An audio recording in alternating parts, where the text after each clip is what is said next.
Mr. Ambassador, thank you very much for this interview and for having us here. Thank you. The Finns have historically been keener to neutrality towards joining any military alliance. This is no longer the case. Support for NATO membership reaches historic high. Why is Finland now on a path to join NATO? And is there any reason for Finland not to join NATO? The Ukraine war has been a wake-up call for Finnish people.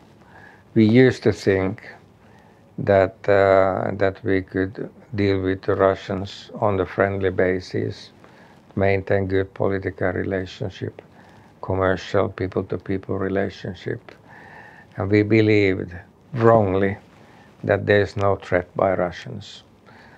But what has happened in Ukraine has showed not only to us but to the world that the present Russian government, the President Putin, does not respect the rights of the sovereign state at all. They are violating the European Security Order. They are violating the rights of the Ukrainian people to choose their own path as a sovereign state. And the war in Ukraine has also shown that the country like Ukraine, which doesn't have the security guarantees by the Western Alliance, is left alone. And this, what has happened in Ukraine, could possibly happen also in Finland. And therefore, the Finnish people have started to ask security guarantees by NATO. Some worry about NATO expansion provoking Russia. It has repeatedly warned both countries against such a move. How big is the threat for Finland? This is, of course, the good question and what all Finnish people have to think about. We have to be prepared, and it has been made very clear by Russians that we have to be prepared of any kind of threat, whether it's military threat, whether it's cyber attacks, informal attacks, hybrid attacks. We have to be prepared for that. But provoking Russia is a bit absurd question that whether or not we join NATO, whether we are the member of NATO, we never ever have any plans to attack Russia. We are not going to create any military threat to Russia, but on the contrary, we are trying to do our utmost in defending in our own people. But to your question, yes, we have to be prepared for any kind of new threats by Russians as well. Are you afraid of an actual accident with Russia? Are you afraid of a nuclear escalation of the conflict? No. At the moment, we are not seeing any military threat by Russians. But as I said, we are prepared for any kind of, whether it's military or hybrid or informal threat from Russia, we have to be prepared for that.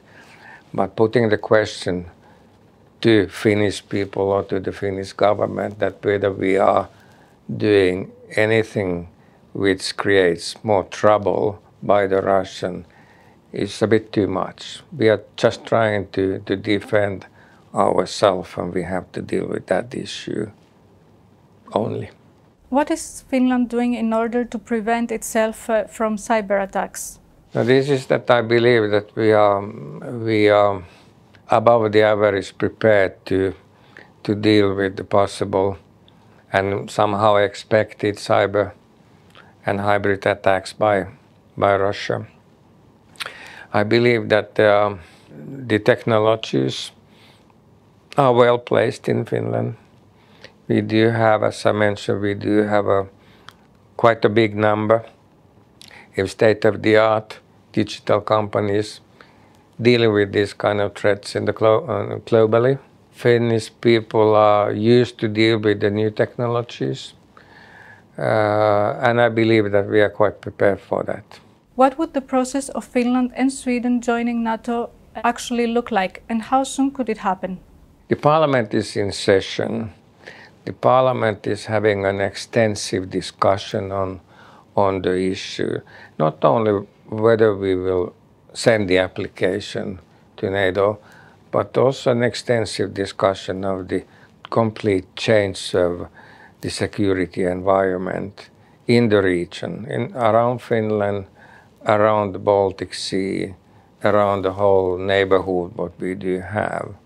And there's a lot to discuss, and not only Parliament but also people, that the last 2 months this has been the #1 issue. People are discussing, we are doing it very publicly, very openly.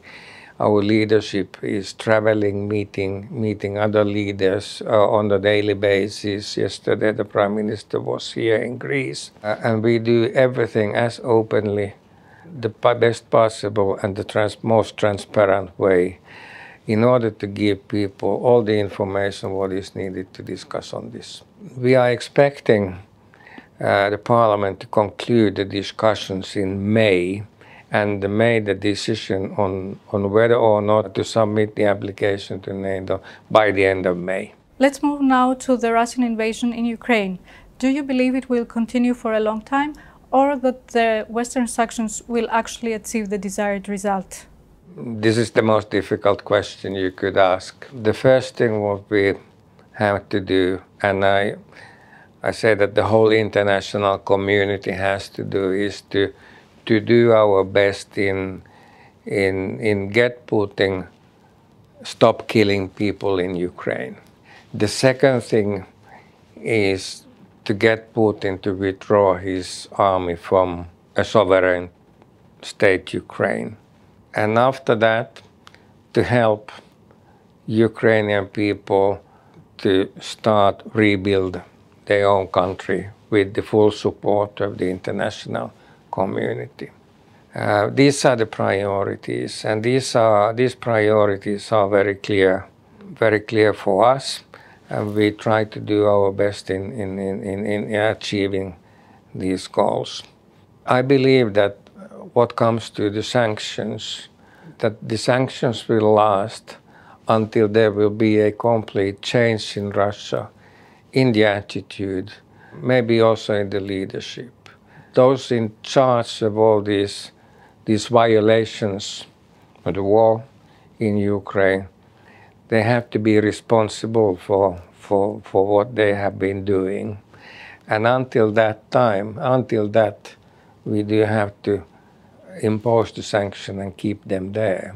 So the sanctions will last quite a long time after there will be a ceasefire or the war has stopped in Ukraine. So it could go beyond that, but let's see. So you believe you might be a change of leadership in Russia? I don't know. The thing is that the present leadership in Russia has to be responsible what they have been doing.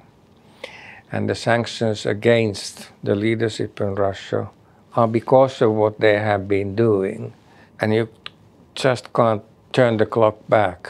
The violations are there, and those people have to be responsible for that. Let me ask you now about the visit of Prime Minister Sanna Marin to Greece. Prime Minister stated that Finland and Greece might be distant geographically, but we both share the same European values. Can you tell us a few words about Greek-Finnish relations? First of all, that this is very true that we share the same values. We are both members of the European Union. We both are true believers of the principles of the liberal democracy. We share the same common European values on human rights, market economy. We believe in functioning democratic institutions.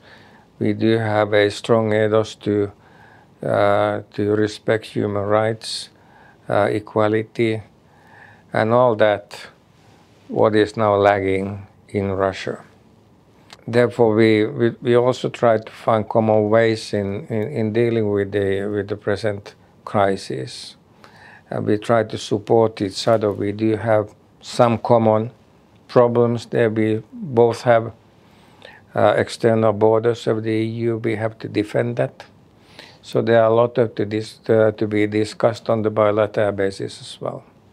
But apart from that, we do have commercial relationship we do have Finnish companies present here, helping this country to make the giant leaps in digitalization, for example.